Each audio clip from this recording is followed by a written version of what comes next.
श्री राधे। मेरा नाम इंदु लेखा है और राधा रानी की कृपा से हम भांडीर वन, जहाँ पे राधा कृष्ण का विवाह हुआ था, वहाँ के सेवायत हैं। तो आप जब भी भांडीर वन में आओगे तो यहाँ पे एकमात्र दर्शन नहीं है। आप कवि शास्त्रों का अध्ययन करोगे या किसी के मुखार विंद से श्रवण करोगे तो ज्ञात होगा कि भांडीर वन में अनन्य लीलाएं हैं। उनमें से एक लीला इस कूप की मिलती है। आप जिस कुएं का भांडीर वन में दर्शन करोगे उसकी मान्यता हमारे 4 युगों से बताई जाती है। जैसे प्रथम युग था सतयुग और भगवान विष्णु का प्रथम अवतार था मत्स्य अवतार। जब हमारा कोई युग समाप्त होता है तो ब्रह्मा जी एक दिन के लिए शयन करते हैं और उनका एक दिन हमारे एक युग के बराबर होता है। तो सतयुग लगभग 17,28,000 वर्ष का था। तब ब्रह्मा जी ने शयन किया तो उनके नाक से हैग्रीव दैत्य उत्पन्न हुआ, जिसने चारों वेदों को चुरा लिया था और समुद्र में जाके छिप गया था। उसी कारणवश हमारे भगवान विष्णु ने मत्स्य अवतार लिया था।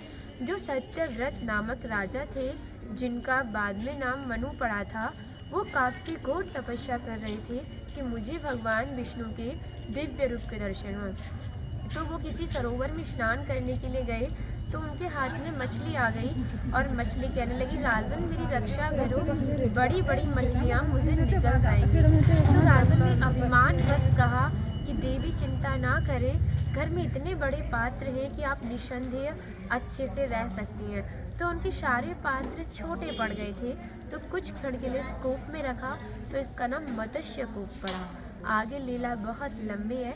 फिर हमारा त्रेता युग आया। राम जी के अवतार में यही कुआं यक्षकूप के नाम से जाना गया। द्वापर युग में यह कुआं छिप गया था। तो कान्हा जी ने एक लीला को रचित किया कि कंस का भेजा हुआ दूत वत्सासुर राक्षस, जो गायों का वेश धारण करके बछड़ों में छिप के आ गया था और कान्हा जी की गायों को उलट पुलट करने लगा। तो ग्वालवाल बोले, कान्हा देखना, ये हमारो तो बछड़ा हाथ ना है और हमारी गैयन ने और मारवे लग रहे है। तो कान्हा ने देखी ये तो एक राक्षस है, आकी पूंछ पकड़ी और वहाँ में एक पछाड़ दई तो वहाँ को उद्धार है गो।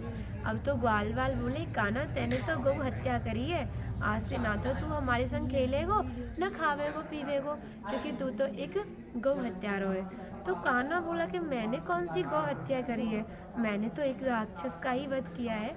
तो ग्वालवाल बोले, देख बेशक वो राक्षस था लेकिन वेश में तो गौ के में था ना, इसलिए तुझे गौ हत्या का श्राप लगा है।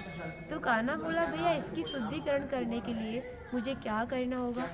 तो ग्वालवाल बोले, कान्हा तुझे पूरे ब्रह्मांड में जितने भी देवी देवता हैं सबके पास जाके आचमन जल लेके शुद्धिकरण करनी होगी, तभी तू पवित्र और शुद्ध हो सकता है, वरना तो एक गौ हत्यारा है। तो कान्हा सोचने लगा कि अगर मैं ऐसे ही ब्रह्मांड में भ्रमण करने के लिए निकल गया तो मेरे तो कितने अवतार बदल जाएंगे। तो यहाँ पे यमुना मैया का किनारा था। कान्हा जी ने बंसी को लिया और जमीन को फाड़ा और जमीन पानी देने लगी। फिर कान्हा जी ने 33 कोटि देवी देवताओं को आवाहन किया। सभी ने अपना जल छोड़ा। उसमें से एक तीर्थ था जिसका नाम था अचल तीर्थ। ठाकुर जी के आवाहन करने के बाद भी वो नहीं आया, तो फिर ठाकुर जी ने उसको श्राप दिया कि तू इतना बड़ा तीर्थ होके भी आने वाले समय में कोई तीर्थ नहीं माना जाएगा, तो एकांत में सड़ेगा, भक्त तुझे कभी जान भी नहीं पाएंगे। तो यहाँ से थोड़ी दूरी पर एक अलीगढ़ ज़िला है, वहाँ पर अचल ताल के नाम से आज भी वो सड़ रहा है, भक्तों को पता भी नहीं होगा उसके बारे में। बाकी सभी देवी देवता आए, कान्हा को स्नान करके शुद्ध और पवित्र किया।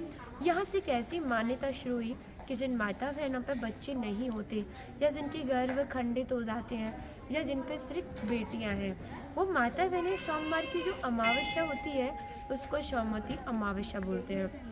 उस दिन आती हैं, ये जो इधर उधर कुंडियाँ बनी हुई हैं कुएं के अगल बगल, उसमें स्नान करती हैं और सामने आप देख सकते हैं कि गाय के गोबर से स्वास्तिक बना के अपनी मनोइच्छा का फल प्राप्त करती हैं।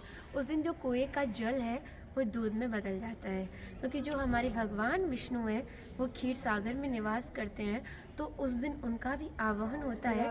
उन्हीं के प्रभाव के कारण पानी आज भी दूधियापन में बदलता है और कलयुग चौथा युग चल रहा है। बोलो राधे राधे। राधे कभी राधे। भांडी वन आना हो, ये कुआं है तो सामने ही हमारा घर है स्काई ब्लू वाला, इस घर में आ सकते हो। श्री राधे।